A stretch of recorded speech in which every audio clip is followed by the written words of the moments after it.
Hi viewers, welcome to my channel.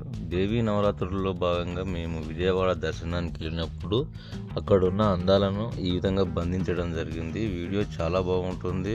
4 నిమిషాల 30 సెకండ్లు మాత్రమే ఉంది.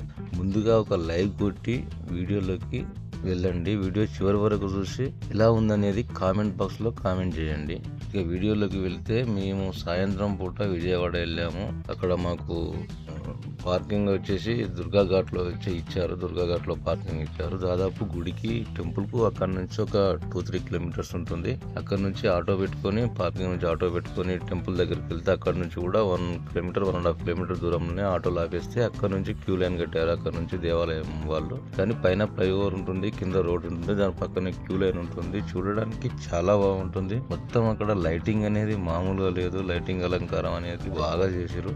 మనం వెళ్లే దారికి లెఫ్ట్ సైడ్ లో ఉన్నది నేషనల్ హైవే. అది నేషనల్ హైవే మచిలీపట్నం వెళ్తుంది. పైనుంచి ఫ్లైఓవర్ ఉంటుంది. రైట్ సైడ్ లో వచ్చేసేమో కృష్ణా నది ఉంటుంది.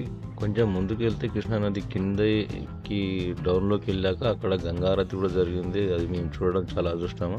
అదేవిధంగా ఈ లెఫ్ట్ సైడ్ కొండ మీద మొత్తం విద్యుత్ దీపాల అలంకరణ అనేది చాలా బాగా చేశారు. కింద నుంచి పై దాకా ఎక్కడ చూసినా గానీ ఒక మొత్తం లైటింగ్ సిస్టమ్ అనేది చాలా బాగా చేశారు. విజయవాడని బాగా అలంకరించారు మొత్తం లైటింగ్ తోనే. ఇక్కడ క్యూ లైన్లు కూడా చాలా నీట్ గా ఉన్నాయి. రోడ్లు మొత్తం కూడా చాలా బాగున్నాయి. నీట్ గా ఉన్నాయి. పరిసర ప్రాంతాలు చాలా నీట్ గా ఉన్నాయి. ఇక్కడంతా కోటి పోలీస్ వ్యవస్థ చాలా గట్టిగా ఉంది మొత్తం అక్కడ విజయవాడలో. మీకు మనకు ఆ లెఫ్ట్ సైడ్ లో కనిపిస్తున్నది కింది కొండ కింద ఉన్న అమ్మవారి యొక్క గోపురం. అది రాజగోపురం. విజయవాడ ఫస్ట్ టైం వచ్చినట్లయితే అక్కడ పోలీస్ వ్యవస్థ చాలా గట్టిగా ఉంది. పోలీసు వాళ్ళు అడుగడుగునా ఉంటారు. మనకేమన్నా తెలియకపోతే దారి కానీ లేదా దర్శనం గురించి కానీ ఇంకేదైనా తెలియకపోతే పోలీసు వాళ్ళని అడగండి. చాలా చక్కగా ఓపికతోని వాళ్ళు వివరణ ఇస్తున్నారు. చాలా బాగా అనిపించింది. ఎందుకంటే ఒక్కొక్క దగ్గర పోలీసు వాళ్ళు డ్యూటీ చేసి కొద్దిగా విసుక్కుంటారు, కానీ ఇక్కడ ఉన్న పోలీసు వాళ్ళు మాత్రం ఏది అడిగినా కానీ చాలా నిదానంగా సమాధానం చెప్పారు. ఆ దూరంగా కనిపించేది కృష్ణా బ్యారేజీ. ఇదంతా ఇక్కడ వాటర్ ఫ్లో బాగా ఉంది. మేము వెళ్ళినప్పుడు చాలా వాటర్ వచ్చేస్తుంది పైనుంచి. కనిపించేది గంగా హారతి. ఇది మేము చూడడం చాలా సంతోషము. ఆ టైంకి వెళ్ళినాము. అక్కడ గంగారతి టైంకి వెళ్ళినాము. అలా గంగారతికి వెళ్ళడం కూడా అదృష్టం ఉండాలి, అమ్మవారి దయ ఉండాలి.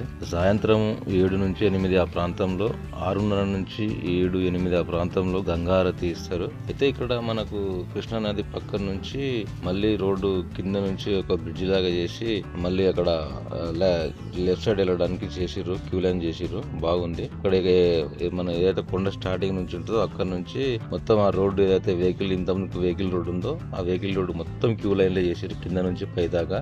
రైట్ సైడ్ వెళ్తే అక్కడ మన కాంప్లెక్స్ ఎంట్రీ కూడా ఉంటుంది ఒకటి. కానీ మేము ఇలా రోడ్డు ఎంట్రీ నుంచి వెళ్ళినాము. మొత్తం బార్కెట్స్ పెట్టి అన్ని క్యూ లైన్స్ చేసారు. 15 సంవత్సరాల కిందట చూసిన విజయవాడకు ఇప్పుడున్న విజయవాడకు చాలా డిఫరెన్స్ ఉంది. చాలా డెవలప్మెంట్ అయింది విజయవాడ. మరి ఆంధ్రప్రదేశ్ రాజధానికి అయినందుకు ఏందో కానీ మొత్తం మీద చాలా డెవలప్మెంట్ అయింది విజయవాడ. కిందంగా ఉండే ఆ నేషనల్ హైవే బ్రిడ్జ్ చూస్తుంటే చాలా బాగా అనిపిస్తుంది. ఇంతకుముందు ఒక 10-15 సంవత్సరాల క్రితం ఆ బ్రిడ్జ్ లేకుండే మొత్తం ఆ గుడి ముందు ఎంట్రెన్స్ గుట్ట నుంచే మొత్తం ట్రాఫిక్ అనేది ఎక్కువ ఉండేది. కానీ ఆ బ్రిడ్జ్ కట్టినా కొద్దిగా ట్రాఫిక్ తగ్గింది. ఇదంతా చాలా బాగా చేసారు. మొత్తము క్యూ లైన్స్ మొత్తం పైనుంచి అంతా టెంట్లు వేసి మొత్తం అక్కడంతా ఆర్ట్ కానీ ఇదంతా కానీ నీట్ గా ఉంది. కానీ ఒకటి ఏంటంటే ఇక్కడ క్యూ లైన్ లో దేవాలయం వారు ప్రతి ఒక్కరికి వాటర్ సప్లై చేస్తారు. వాటర్ బాటిల్ అవి. కానీ జనాలు ఏంటంటే వాటర్ బాటిల్ సగం తాగేసి కింద పడేస్తున్నారు. అవసరం లేకుండా ఎందుకు తీసుకోవడం, అట్లా సగం తాగి ఎందుకు వేస్ట్ చేయడం అనేది ఒకటి నచ్చలేదు నాకు. దేవాలయం వాళ్ళు నీళ్లు బిస్కెట్లు మనకు అందించినందుకు వాళ్ళకు మనం ఇచ్చే కృతజ్ఞత భావంగా అవి వాడిన వాటర్ బాటిల్ కానీ బిస్కెట్ ప్యాకెట్ల కవర్లు కానీ చెత్త డబ్బాల్లో వేయండి. అలా వేయకండి.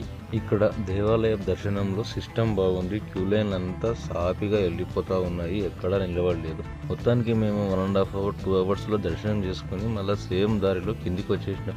దేవాలయం దగ్గర అయినా సరే నేను భక్తులకు ఇచ్చే సలహా ఏంటంటే ప్రభుత్వం ఎంతో చేస్తే గానీ పరిసర ప్రాంతాలు అంత శుభ్రంగా ఉండడానికి వీలవుతుంది. కాబట్టి మన ప్రయత్నంగా మనం మన పరిసర ప్రాంతాలను శుభ్రంగా ఉంచాలి. వరకు లైక్ కొట్టకపోతే ఒక లైక్ కొట్టండి. ఈ వీడియో గురించి కామెంట్ చేయండి. Next video